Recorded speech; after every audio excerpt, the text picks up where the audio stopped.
15 grams medium fine, then 75 ml na water.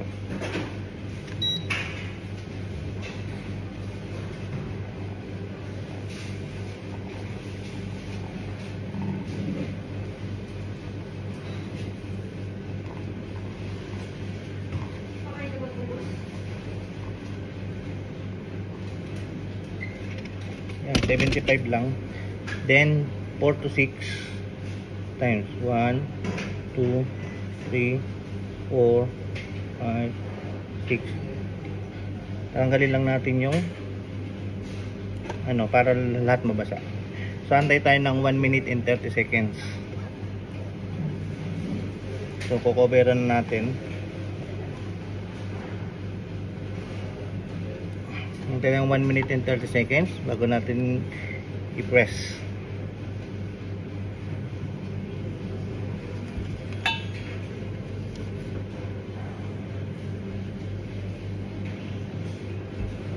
Tatanggalin natin ng bubbles.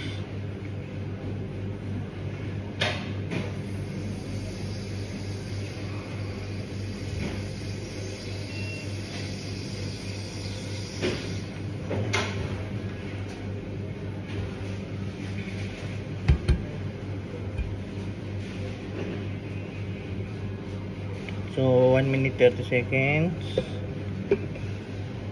Balik na rin natin. Then ipe-press natin ng dahan-dahan hanggang 1 minute and 50.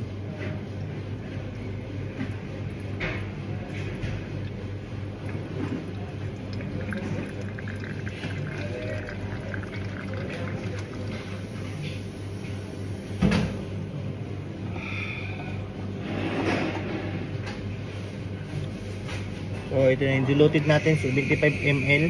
Ang bypass natin, nalagyan natin siya ng 80 ml water. Try nyo sa bahay, malalaman nyo yung lasa. Nandito yung sweetness ng kape, balance yung flavor niya, acidity.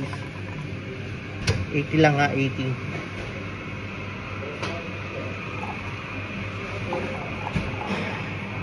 Yan, 80 ml. Then ikot natin.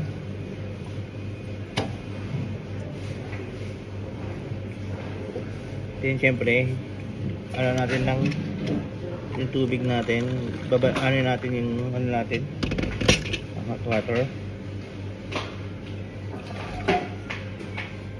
So let's go.